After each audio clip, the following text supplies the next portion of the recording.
ಜೀನಾಗೆ ಸಂಪಾದಕತ್ವದಲ್ಲಿ ಜಿಎನ್ಎಸ್ news Sagar ಸುತ್ತದ ಆಚೆ ಈಚೆ ಸೋಮವಾರದ ನ್ಯೂಸ್ ಅಪ್ಡೇಟ್ಗೆ ತಮಗೆ ಸ್ವಾಗತ.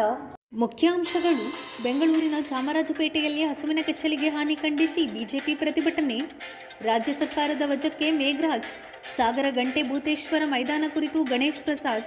ಹಿಂದೂ ವಿರೋಧಿ ನೀತಿ ವಿರುದ್ಧ ಅರುಣ್ ಕುಗ್ವೆ, ಸಂತೋಷ್ ಶಿವಾಜಿ ಆಕ್ರೋಶ. ಕೇಂದ್ರದ ರೈತ ವಿರೋಧಿ ನೀತಿ ಖಂಡನೀಯ. ರೈತಪರ ನಿಲುವಿಗೆ ಶಿವಾನಂದ ಕುಗ್ವೆ ಒತ್ತಾಯ. ಸಂತೆ ಮೈದಾನ ಬಳಿ ಫಾಸ್ಟ್ ಫುಡ್ ಅಂಗಡಿಗೆ ವಿದ್ಯಾರ್ಥಿನಿಯರ ವಿರೋಧ. ಸಮಸ್ಯೆ ಬಗೆಹರಿಸಿದ ಅಧಿಕಾರಿಗಳ ಮೇಲೆ ದೇಶಿ ಫೌಂಡೇಶನ್ ಕೋಪ. ಹಣ ಕೊಟ್ಟರೆ ಈ ಖಾತೆ ಎಂದ ಶ್ರೀಧರ್ ಮೂರ್ತಿ. ಈಗ ಸುದ್ದಿಯ ವಿವರ. ರಾಜ್ಯದಲ್ಲಿರುವುದು ಕೊಲೆಗಡುಕ ಹಿಂದೂ ವಿರೋಧಿ ಸರ್ಕಾರ. ಕಾಂಗ್ರೆಸ್ ಗೂಂಡಾ ಸರ್ಕಾರವನ್ನು ಕಿತ್ತೊಗೆಯುವ ಸಂಕಲ್ಪ ಹಿಂದೂ ಬಾಂಧವರು ಕೈಗೊಳ್ಳಬೇಕು ಎಂದು ಬಿಜೆಪಿ ಜಿಲ್ಲಾಧ್ಯಕ್ಷ ಟಿಡಿ ಮೇಘರಾಜ್ ಕರೆ ನೀಡಿದರು. ಸಾಗರದ ಉಪವಿಭಾಗಾಧಿಕಾರಿಗಳ ಕಚೇರಿ ಎದುರು ಸೋಮವಾರ ಭಾರತೀಯ ಜನತಾ ಪಕ್ಷದ ವತಿಯಿಂದ ಬೆಂಗಳೂರಿನ ಚಾಮರಾಜನಗರ ವಿಧಾನಸಭಾ ಕ್ಷೇತ್ರ ವ್ಯಾಪ್ತಿಯಲ್ಲಿ ಹಸುವಿನ ಕೆಚ್ಚಲು ಕೊಯ್ದು ಹಿಂದೂಗಳ ಭಾವನೆಗೆ ಅಡ್ಡಿಪಡಿಸಿರುವುದನ್ನು ಖಂಡಿಸಿ ರಾಜ್ಯ ಸರ್ಕಾರವನ್ನು ವಜಾಗೊಳಿಸುವಂತೆ ಒತ್ತಾಯಿಸಿ ಹಮ್ಮಿಕೊಳ್ಳಲಾಗಿದ್ದ ಪ್ರತಿಭಟನೆ ಉದ್ದೇಶಿಸಿ ಅವರು ಮಾತನಾಡುತ್ತಿದ್ದರು. ನಿನ್ನೆ ನಡೆದಿರ್ತಕ್ಕಂಥ ಘಟನೆ ಬಗ್ಗೆ ನಮ್ಮೆಲ್ಲ ನಾಯಕರು ಮಾತನಾಡಿದವರು ಈಗಾಗಲೇ ಅತ್ಯಂತ ವಿವರವಾಗಿ ತಿಳಿಸ್ತಕ್ಕಂಥ ಪ್ರಯತ್ನವನ್ನು ಮಾಡಿದ್ದಾರೆ. ಇದನ್ನ ಒಂದು ಸಂದೇಶವನ್ನ ಚಾಮರಾಜನಗರದಿಂದ ಜಮೀರ್ ಅಹಮದ್ ಅವರು ರವಾನೆ ಮಾಡಿದ್ದಾರೆ. ಆ ಸಂದೇಶ ಏನು ಅಂತಂದ್ರೆ, ಇಂದು ಗೋವು ಮುಂದೆ ನೀವು, ಇಂದು ಗೋವು ಮುಂದೆ ನೀವು, ಇಂದು ಗೋವು ಮುಂದೆ ನೀವು ಅನ್ನೋ ಸಂದೇಶವನ್ನ ಅವರು ನಮಗೆ ರವಾನಿಸಿದ್ದಾರೆ. ಇದು ನಮಗೆ ಅರ್ಥ ಆಗಬೇಕು, ಗೋಪ್ರೇಮಿಗಳಿಗೆ ಅರ್ಥ ಆಗಬೇಕು, ಗೋಭಕ್ತರಿಗೆ ಅರ್ಥ ಆಗಬೇಕು.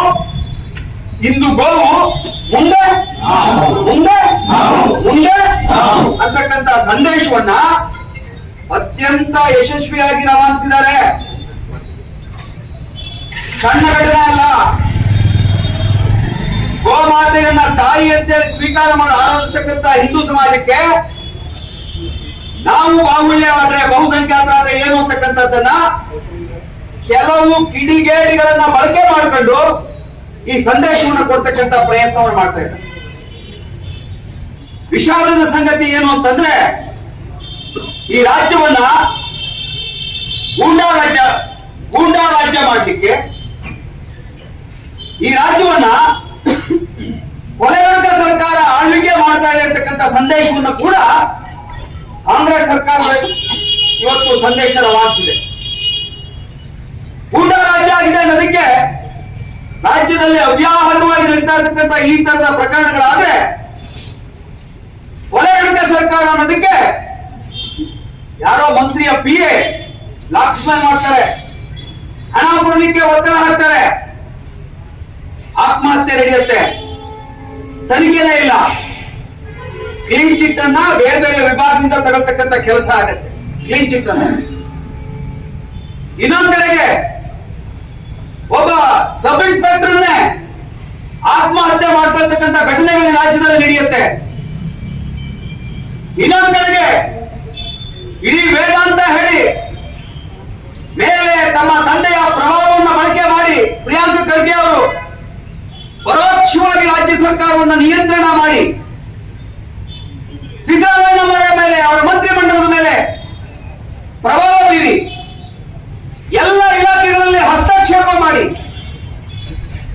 ಡೆತ್ ನೋಟ್ ಬರೆದಿಟ್ಟು ಆತ್ಮಹತ್ಯೆಗೆ ಗುತ್ತಿಗೆದಾರ ಶರಣಾಗ್ತಾರೆ. ಇದೇ ಪ್ರಕರಣ KS ಈಶ್ವರಪ್ಪನವರು ಮಂತ್ರಿ ಆದಾಗ ನಡೆದ್ರೆ ಮಾನ್ಯ ಮುಖ್ಯಮಂತ್ರಿಗಳು ಸಿದ್ದರಾಮಯ್ಯನವರು, ಪ್ರಿಯಾಂಕ ಖರ್ಗೆ ಅವರು ಮುಕ್ತ ನ್ಯಾಯಸಮ್ಮತ ತನಿಖೆಗೋಸ್ಕರ ಈಶ್ವರಪ್ಪ ರಾಜೀನಾಮೆ ಕೊಡಬೇಕು ಅಂತ ಹೇಳಿ ಪುಂಖಾನುಪುಂಖವಾಗಿ ಭಾಷಣ ಬಿಗಿತಾರೆ. ಪ್ರಜಾತಂತ್ರ ವ್ಯವಸ್ಥೆನಲ್ಲಿ ನಂಬಿಕೆ ಇಟ್ಟು ತನಿಖೆಗೆ ಸಹಕಾರ ಆಗಬೇಕು ಅಂತ ಹೇಳಿ ಅವತ್ತಿನ ಮಂತ್ರಿ ಈಶ್ವರಪ್ಪನವರು ರಾಜೀನಾಮೆ ಕೊಡ್ತಾರೆ. ಆದ್ರೆ ಇವತ್ತು ಅಧಿಕಾರಕ್ಕೆ ಅಂಟ್ಕೊಂಡಿರ್ತಕ್ಕಂಥ ಸನ್ಮಾನ್ಯ ಮಂತ್ರಿಗಳಾದ ಪ್ರಿಯಾಂಕಾ ಖರ್ಗೆ ಅವರು ಪ್ರಜಾತಂತ್ರದ ಮೌಲ್ಯಗಳನ್ನ ಗಾಳಿಗೆ ತೂರಿ ಅಧಿಕಾರಕ್ಕೆ ಅಂಟಿಕೊಂಡು ಕೂತು ಆ ತನಿಖೆ ಸುಗಮವಾಗಿ ನಡೆದೇ ಇರೋ ಹಾಗೆ ಮಾಡಿದ್ದಾರೆ. ಈ ಸರಣಿ ಸಾವಿನ ಹಿನ್ನೆಲೆ ಒಳಗೆ ಇದು ಕೊಲೆಗಣಿತ ಸರ್ಕಾರ ಈ ರಾಜ್ಯಕ್ಕೆ ಅಪಕೀರ್ತಿಯನ್ನ, ಕಪ್ಪು ಮಸಿಯನ್ನ, ಗೂಂಡಾ ರಾಜ್ಯ ಅಂತಕ್ಕಂಥ ಹೆಸರು ಬರೋ ರೀತಿಯಲ್ಲಿ ಕಾಂಗ್ರೆಸ್ ಆಡಳಿತ ಮಾಡ್ತಾ ಇದೆ ಅಂತಕ್ಕಂಥ ನೇರ ಗಂಭೀರ ಆರೋಪವನ್ನ ಬಿಜೆಪಿ ಮಾಡ್ತಾ ಇದೆ ಬಂಧುಗಳೇ. ಈ ಎಲ್ಲ ಹಿನ್ನೆಲೆ ಒಳಗೆ ನಾವು ರಾಜ್ಯಪಾಲರಲ್ಲಿ ಆಗ್ರಹವನ್ನು ಮಾಡ್ತಾ ಇದ್ದೇವೆ. ರಾಜ್ಯದ ಕಾನೂನು ಸುವ್ಯವಸ್ಥೆಯ ಸಂರಕ್ಷಣೆಗಾಗಿ, ಈ ಸ್ವಾಸ್ಥ್ಯ ಸಮಾಜದ ಸುಗಮ ನಿರ್ವಹಣೆಗಾಗಿ ರಾಜ್ಯಪಾಲರು ಮಧ್ಯಪ್ರವೇಶ ಮಾಡಬೇಕು. ತಕ್ಷಣದಲ್ಲಿ ಸಿದ್ದರಾಮಯ್ಯ ಅವರ ಸರ್ಕಾರವನ್ನ ವಜಾ ಮಾಡಿ ರಾಷ್ಟ್ರಪತಿ ಆಳ್ವಿಕೆಯನ್ನು ಹೇಳಬೇಕು ಅಂತ ಹೇಳಿ ಆಗ್ರಹವನ್ನು ಈ ಸಂದರ್ಭದಲ್ಲಿ ಮಾಡ್ತಾರೆ. ಇವರಿಗೆ ಕಾನೂನು ಸುವ್ಯವಸ್ಥೆಯನ್ನು ನಿಯಂತ್ರಣದಲ್ಲಿರ್ತಕ್ಕಂಥ ಶಕ್ತಿ ಇಲ್ಲ, ಇಚ್ಛಾಶಕ್ತಿಯ ಕೊರತೆ, ತುಷ್ಟೀಕರಣದ ರಾಜಕಾರಣ, ಮತಗಳಿಕೆ ಏಕಮೇವ ಉದ್ದೇಶ. ಇದಕ್ಕೋಸ್ಕರ ಈ ಸರ್ಕಾರ ಏನನ್ನೋ ಮಾಡಲಿಕ್ಕೆ ಸಿದ್ಧ ಇದೆ ಅಂತಕ್ಕಂಥ ನೇರ ಆರೋಪವನ್ನು ಮಾಡ್ತಾ ನಿನ್ನೆಯ ಘಟನೆ ಸಾಗರದಲ್ಲಿ ಆ ಗಡ್ಡೆ ಭೂತೇಶ್ವರ ದೇವಸ್ಥಾನದ ಆವರಣದ ಮೈದಾನ, ಈದ್ಗಾ ಮೈದಾನ, ಅದು ಸೌಹಾರ್ದತೆಯ ಸಂಕೇತ. ಅಲ್ಲಿ ನೂರಾರು ಟೆನ್ನಿಸ್ ಬಾಲ್ ಪಂದ್ಯಾವಳಿಗಳು ಆಯೋಜನೆ ಆಗಿದ್ದು, ನಾವೇ ಕೂಡ ಆಡಿದ್ದೀವಿ. ನೂರಾರು ಟೆನ್ನಿಸ್ ಬಾಲ್ ಪಂದ್ಯಾವಳಿಗಳಾಗಿ ಅನ್ನ ಸಂತರ್ಪಣೆ ಆಗ್ತಾ ಇತ್ತು. ಅಲ್ಲಿ ನಮಾಜನ್ನು ಕೂಡ ಮಾಡ್ತಾ ಇದ್ರು. ದೇವಸ್ಥಾನದಲ್ಲಿ ಕಾರ್ಯಕ್ರಮಗಳು ನಡೆದೆ, ಕಾರ್ತೀಕಗಳು ನಡೆದೆ, ಅನ್ನ ಪ್ರಸಾದ, ಅನ್ನ ಸಂತರ್ಪಣೆ ಕೂಡ ಅಲ್ಲಿ ನಡೀತಾ ಇತ್ತು. ಕಾಂಗ್ರೆಸ್ನವ್ರ ಕೈಗೆ ಆಡಳಿತ ಹೋದ್ರೆ ಅಲ್ಲಿ ಬೆಳಗ್ಗೆಯನ ಶಾಖೆ ಒಂದು ಕಡೆಯಲ್ಲಿ ನಡೀತಾ ಇದ್ರೆ ಅದರ ಮೇಲೆ ಪೊಲೀಸ್ ಬಲ ಪ್ರಯೋಗ ಮಾಡತಕ್ಕಂತ ಕುಕೃತ್ಯವನ್ನ ಈ ಕಾಂಗ್ರೆಸ್ ಆಡಳಿತ ಮಾಡ್ತಾ ಇದೆ ಅಂತಂದ್ರೆ ನಾಚಿಕೆಗೇಡಿನ ಸಂಗತಿ, ನಾಚಿಕೆಗೇಡಿನ ಸಂಗತಿ. ಜನರು ಕಣ್ಮುಚ್ಚ ಕೂತಿಲ್ಲ. ಈ ತರದ ಅನಾಚಾರಗಳನ್ನ ಅನೇಕ ಬಾರಿ ಸಾಗರದ ಜನತೆ ಖಂಡನೆ ಮಾಡಿದ್ದಾರೆ, ಹೋರಾಟ ಮಾಡಿದ್ದಾರೆ, ನ್ಯಾಯವನ್ನ ಪಡೆದಿದ್ದಾರೆ. ಆ ಹಕ್ಕೊತ್ತಾಯದ ದಿನಗಳು ದೂರ ಇಲ್ಲ ಅಂತಕ್ಕಂಥ ಎಚ್ಚರಿಕೆಯನ್ನ ತಾಲೂಕು ಆಡಳಿತಕ್ಕೆ ಈ ಸಂದರ್ಭದಲ್ಲಿ ಕೊಡ್ತಾ ಗೋಮಾತೆಯ ಕೆಚ್ಚಲನ್ನ ಕತ್ತರಿಸಿರ್ತಕ್ಕಂಥ ಆ ದುರುಳ ಮನಸ್ಸುಗಳಿಗೆ, ವಿಕೃತ ಮನಸ್ಸುಗಳಿಗೆ ಧಿಕ್ಕಾರ, ಧಿಕ್ಕಾರ, ಧಿಕ್ಕಾರ ಅಂತಕ್ಕಂಥ ಮಾತನ್ನು ಹೇಳ್ತಾ ಕಣ್ಮುಚ್ಚಿ ಕೈಕಟ್ಟಿ ಕೂರಲ್ಲ. ಈ ಸಂದರ್ಭದಲ್ಲಿ ಮಾತನಾಡಿದ ಬಿಜೆಪಿ ನಗರ ಘಟಕದ ಅಧ್ಯಕ್ಷ ಕೆಆರ್ ಗಣೇಶ್ ಪ್ರಸಾದ್, ಬಿಜೆಪಿ ಯುವ ಮೋರ್ಚಾದ ಜಿಲ್ಲಾ ಮುಖಂಡ ಅರುಣ್ ಕುಗ್ವೆ, ಸಂತೋಷ್ ಶಿವಾಜಿ. ಪ್ರತಿಭಟನೆಯಲ್ಲಿ ಭಾಗವಹಿಸಿರ್ತಕ್ಕಂಥ ನಮ್ಮೆಲ್ಲರ ನಾಯಕರು, ಜಿಲ್ಲಾಧ್ಯಕ್ಷರು ಆಗಿರ್ತಕ್ಕಂಥ ಡಿ ಮೇಘರಾಜ್ ಅವರೇ, ವಿಶ್ವ ಹಿಂದೂ ಪರಿಷತ್ನ ಜಿಲ್ಲಾಧ್ಯಕ್ಷರಾಗಿರ್ತಕ್ಕಂಥ ಸಹೋದರಿ ಪ್ರತಿಮಾ ಜೋಗಿ ಅವರೇ, ನಮ್ಮ ಪಕ್ಷದ ಕಾರ್ಯದರ್ಶಿ, ಜಿಲ್ಲಾ ಕಾರ್ಯದರ್ಶಿಗಳಾಗಿರ್ತಕ್ಕಂಥ ಮಧುರಾ ಶಿವಾನಂದ್ ಅವರೇ, ನಮ್ಮೆಲ್ಲ ನಗರಸಭಾ ಸದಸ್ಯರುಗಳೇ, ಬಜರಂಗ ದಳದ ಜಿಲ್ಲಾ ಸಂಯೋಜಕರಾಗಿರ್ತಕ್ಕಂಥ ಸಂತೋಷ್ ಅವರೇ ಮತ್ತು ನಮ್ಮ ಪಕ್ಷದ ವಿವಿಧ ಸ್ತರದ ಎಲ್ಲ ಕಾರ್ಯಕರ್ತ ಬಂಧು ಭಗಿನಿಯರು, ನಾವೆಲ್ಲರೂ ಕೂಡ ನಮ್ಮ ಮಾಧ್ಯಮಿಕ ಪ್ರಾಥಮಿಕ ಶಿಕ್ಷಣದಲ್ಲಿ ಓದ್ತಾ ಇದ್ವಿ. ಪ್ರಜಾಪ್ರಭುತ್ವ ಅಂದ್ರೆ ಏನು ಅಂತ ಹೇಳೋದನ್ನ ಓದ್ತಾ ಇದ್ವಿ. ಇದರ ಜೊತೆಗೆ ಪ್ರಜೆಗಳಿಂದ, ಪ್ರಜೆಗಳಿಗಾಗಿ, ಪ್ರಜೆಗಳಿಗೋಸ್ಕರ ಇರ್ತಕ್ಕಂಥ ಸರ್ಕಾರವೇ ಪ್ರಜಾಪ್ರಭುತ್ವ ಅಂತ ಹೇಳಿ. ಇವತ್ತು ಕರ್ನಾಟಕ ರಾಜ್ಯದಲ್ಲಿ ಸ್ವಲ್ಪ ಅದನ್ನು ಬದಲಾವಣೆ ಮಾಡ್ಕೊಂಡಿದ್ದಾರೆ ಕಾಂಗ್ರೆಸ್. ಮುಸಲ್ಮಾನ್ ಮತದಾರರಿಂದ, ಮುಸಲ್ಮಾನ್ ಮತಾಂಧರಿಂದ, ಮುಸಲ್ಮಾನ್ ಮತಾಂಧರಿಗಾಗಿ, ಮುಸಲ್ಮಾನ್ ಮತದಾರರಿಗೋಸ್ಕರ ಇರ್ತಕ್ಕಂಥ ಸರ್ಕಾರ ಕಾಂಗ್ರೆಸ್ ಸರ್ಕಾರ ಅಂತ ಹೇಳಿ ಇವತ್ತು ಬದಲಾವಣೆಯನ್ನು ಮಾಡ್ತಾರೆ. ಕಳೆದ ಸುಮಾರು 18-20 ತಿಂಗಳುಗಳಿಂದ ನಾವೆಲ್ಲರೂ ಕೂಡ ಪ್ರತಿನಿತ್ಯ ಓದ್ತಾ ಇದ್ದೇವೆ, ಪ್ರತಿನಿತ್ಯ ಗಮನಿಸ್ತಾ ಇದ್ದೀವಿ. ಹಲವಾರು ಕಡೆಗಳಲ್ಲಿ ಹಿಂದೂಗಳ ಭಾವನೆಗಳ ಮೇಲೆ ಮತ್ತು ಹಿಂದೂಗಳ ಮೇಲೆ ಅವ್ಯಾಹತವಾಗಿರ್ತಕ್ಕಂಥ ದಾಳಿ ನಡೀತಾ ಇದೆ. ಅರುಣ್ ಅವರು ಹೇಳಿದ್ರು, ಈ ದಾಳಿ ಯಾಕೆ ನಡೀತಾ ಇದೆ ಅಂದ್ರೆ ನಮ್ಮಲ್ಲೇ ಇರ್ತಕ್ಕಂಥ ಒಂದಷ್ಟು ವೈರುಧ್ಯಗಳಿಂದಾಗಿ, ವೈಮನಸ್ಸುಗಳಿಂದಾಗಿ ಇದೆ ಅಂತಕ್ಕಂಥ ಮಾತನ್ನ ಅರುಣ್ ಅವರು ಹೇಳಿದ್ರು. ಬಹುಶಃ ಇದೊಂದು ನಮ್ಮ ಇರ್ತಕ್ಕಂಥ ಒಂದು ದೌರ್ಬಲ್ಯ. ಈ ದೌರ್ಬಲ್ಯವನ್ನು ಅರಿತಿರ್ತಕ್ಕಂಥ ಕಾಂಗ್ರೆಸ್ನವರು ಇದನ್ನು ಉಪಯೋಗಿಸಿಕೊಂಡು ತಮ್ಮ ವೋಟ್ ಬ್ಯಾಂಕ್ಗೋಸ್ಕರ ಪೂರ್ಣ ಪ್ರಮಾಣದ ಬೆಂಬಲವನ್ನ ಮತಾಂಧ ಮುಸಲ್ಮಾನರಿಗೆ ನೀಡ್ತಾ ಇರ್ತಕ್ಕಂಥ ನಾವು ನೋಡ್ತಾ ಇದ್ದೀವಿ. ಬಹುಶಃ ಈ ಒಂದು ಕೃತ್ಯಗಳನ್ನ ನೋಡಿದ್ರೆ ಮುಂದಿನ ದಿನಮಾನಗಳಲ್ಲಿ ಹಿಂದೂಗಳೇ ವಾಸಿಸ್ತಕ್ಕಂಥದ್ದು ಬಹಳ ಕಷ್ಟ ಆಗ್ತಕ್ಕಂಥ ಪರಿಸ್ಥಿತಿ ನಿರ್ಮಾಣ ಆಗುತ್ತೆ ಹೇಳ್ತಕ್ಕಂಥ ಒಂದು ವಾತಾವರಣ ಸೃಷ್ಟಿ ಆಗ್ತಾ ಇದೆ. ಯಾಕೆ ಅಂದ್ರೆ ಚಾಮರಾಜಪೇಟೆ ಹೇಳ್ತಕ್ಕಂಥದ್ದು ಅತಿ ಹೆಚ್ಚು ಮುಸಲ್ಮಾನ್ ಮತದಾರರನ್ನ ಹೊಂದಿರತಕ್ಕಂಥ ಒಂದು ಕ್ಷೇತ್ರ, ಜಮೀಲ್ ಅಹಮದ್ ರವರ ಒಂದು ಕ್ಷೇತ್ರ. ಇವತ್ತು ಆ ಕ್ಷೇತ್ರದಿಂದ ಒಂದು ಸಂದೇಶವನ್ನ ಕೊಡ್ತಾ ಇದ್ದಾರೆ ಕಾಂಗ್ರೆಸ್ನವರು ಮತ್ತು ಮುಸಲ್ಮಾನ್ ಮತದಾರರು ಕೊಡ್ತಾ ಇದ್ದಾರೆ. ಏನಂದ್ರೆ ಮುಂದಿನ ದಿನಗಳಲ್ಲಿ ನಾವು ಏನಾದ್ರು ಅಲ್ಪಸಂಖ್ಯಾತರು ಅಂತ ಕೇವಲ ಹೆಸರಿಂದ ಕರ್ಸ್ಕೊಳ್ತಾ ಇದ್ದೀವಿ. ಮುಂದಿನ ದಿನಗಳಲ್ಲಿ ತಾವುಗಳೇನಾದ್ರೂ ಬಹುಸಂಖ್ಯಾತರಾದ್ರೆ ನೇರವಾಗಿ ನಿಮ್ಮ ಪರಿಸ್ಥಿತಿ ಏನಾಗ್ಬೋದು ಹೇಳ್ತಕ್ಕಂಥದ್ದನ್ನ ಯೋಚನೆ ಮಾಡಿ ಹೇಳ್ತಕ್ಕಂಥ ಸಂದೇಶವನ್ನ ಈ ಒಂದು ಘಟನೆಯ ಮೂಲಕ ಅವರು ನೀಡ್ತಾ ಇದ್ದಾರೆ ಅಂತ ಈ ಸಂದರ್ಭವನ್ನು ಹೇಳಲಿಕ್ಕೆ ಬಯಸ್ತಾ ಇದ್ದಾರೆ. ಹಾಗಾಗಿ ಈಗಾಗಲೇ ಒಂದಷ್ಟು ಚರ್ಚೆಗಳು ಆಡಿದ್ದಾರೆ. ನಾವು ಹಿಂದೂಗಳು ನಮ್ಮಲ್ಲಿ ಇರ್ತಕ್ಕಂಥ ಒಂದಷ್ಟು ಸಣ್ಣ ಪುಟ್ಟ ಯಾವುದೋ ಭಾವನೆಗಳನ್ನ ಹೊರಗಿಟ್ಟು ನಾವುಗಳ ಒಗ್ಗಟ್ಟಾಗ್ತಾ ಇದ್ರೆ ಬಹುಶಃ ಮುಂದಿನ ದಿನಗಳು ಅತ್ಯಂತ ಘೋರ ಪರಿಸ್ಥಿತಿಯನ್ನು ನಾವು ಎದುರಿಸ್ತಕ್ಕಂಥ ಸಂದರ್ಭ ಬರುತ್ತೆ. ಇವತ್ತು ನೋಡಿ, ಹುಬ್ಬಳ್ಳಿಯಲ್ಲಿ ಜೀಪ್ ಅನ್ನ ಸುತ್ತಿದ್ರು, ಪೊಲೀಸರನ್ನ ಅಟ್ಟಾಡಿಸಿ ಹೊಡೆದಿದ್ರು. ಕಾಂಗ್ರೆಸ್ ಸರ್ಕಾರ ಬಂದ ಮರುಕ್ಷಣದಲ್ಲಿ ಆ ಎಲ್ಲ ಕೇಸ್ಗಳನ್ನು ವಾಪಸ್ ತೆಗೆದುಕೊಳ್ತಾರೆ. ಕೆಜೆಹಳ್ಳಿ ಡಿಜೆಹಳ್ಳಿಯಲ್ಲಿ ಪೊಲೀಸರನ್ನ ಹಿಗ್ಗಾಮುಗ್ಗ ತಿಳಿಸಿದ್ರು ಇದೇ ರೌಡಿಗಳು, ಮುಸಲ್ಮಾನ್ ಮತಾಂಧ ರೌಡಿಗಳು. ಆ ಕೇಸನ್ನ ಬಂದ ಮರುಕ್ಷಣದಲ್ಲಿ ವಾಪಸ್ ತೆಗೆದುಕೊಳ್ತಾರೆ. ಕೇವಲ ವೋಟ್ ಬ್ಯಾಂಕ್ ರಾಜಕೀಯ. ಬಹುಶಃ ನಾವು ಈ ರೀತಿಯ ಒಂದು ಕಾಂಗ್ರೆಸ್ ಸರ್ಕಾರವನ್ನ ಏನು ಜನಸಾಮಾನ್ಯರು ಇವತ್ತು ಯಾವುದೋ ಒಂದಷ್ಟು ಗ್ಯಾರಂಟಿನೋ ಯಾವುದೋ ಒಂದಷ್ಟು ಆಮಿಷಕ್ಕೂ ಒಳಗಾಗಿ ಇವತ್ತು ರಾಜ್ಯದಲ್ಲಿ ಆಡ್ಲಿಕ್ಕೆ ತಂದಿದ್ದಾರೆ. ಇವತ್ತು ಅದರ ಪೂರ್ಣ ಪ್ರಮಾಣದ ಒಂದು ಅನುಭವ ಇವತ್ತು ಸಾಮಾನ್ಯ ಜನರಿಗೆ ಆಗ್ತಾ ಇದೆ. ಬಹಳ ದೂರ ಬೇಡ, ನಿನ್ನೆ ಬಹಳ ಒಂಥರ ಬೇಸರದ ಸಂಗತಿ. ರಾಷ್ಟ್ರೀಯ ಸ್ವಯಂ ಸೇವಕ ಸಂಘ ಹೇಳ್ತಕ್ಕಂಥದ್ದು ಇಡೀ ಒಂದು ದೇಶಕ್ಕೆ ಒಂದು ರಕ್ಷಣೆಯನ್ನ ಕೊಡ್ತಾ ಇರ್ತಕ್ಕಂಥ ಒಂದು ಸಂಘ. ಅಂತಹ ಸಂಘದವರು ಪ್ರತಿನಿತ್ಯ ಶಾಖೆಯನ್ನು ಮಾಡ್ತಾರೆ.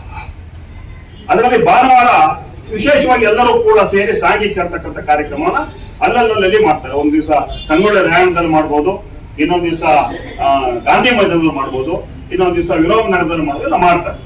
ಅದೇ ರೀತಿಯಲ್ಲಿ ಸಾಗರದಲ್ಲಿ ಇರ್ತಕ್ಕಂಥ ಅವ್ರು ಹೇಳ್ತಕ್ಕಂಥ ಈದ್ಗಾ ಮೈದಾನ, ನಾವ್ ಹೇಳ್ತಕ್ಕಂಥದ್ದು ಗಂಟೆ ಭೂತೇಶ್ವರ ಮೈದಾನ, ಅಲ್ಲಿ ಒಂದು ಆಟದ ಮೈದಾನ. ಅಲ್ಲಿ ಸಾಂಘಿಕರನ್ನ ಮಾಡ್ಲಿಕ್ಕೆ ಹೋದ್ರೆ ಪೊಲೀಸರಿಂದ ಅಡ್ಡಿ ಮಾಡ್ತಾರೆ. ಪೊಲೀಸರ ಬಗ್ಗೆ ನಾನು ಹೇಳಲ್ಲ, ಯಾಕಂದ್ರೆ ಅವ್ರಿಗೆ ಇರ್ತಕ್ಕಂಥ ಒತ್ತಡ ಆ ರೀತಿ ಇದೆ. ಇವತ್ತು ಪ್ರತಿ ಪೊಲೀಸ್ ಸ್ಟೇಷನ್ ಕಾಂಗ್ರೆಸ್ ಕಚೇರಿಯಾಗಿ ಮಾರ್ಪಟ್ಟಿದ್ದಾರೆ. ಆದ್ರೆ ಸಾಗರದಲ್ಲಿ ಒಂದಷ್ಟು ಪ್ರಾಮಾಣಿಕ ಅಧಿಕಾರಿಗಳಿದ್ದಾರೆ. ಆ ಪೂರ್ಣ ಪ್ರಮಾಣದ ಆಟಾಟೋಪ ನಡೀತಾ ಇಲ್ಲ.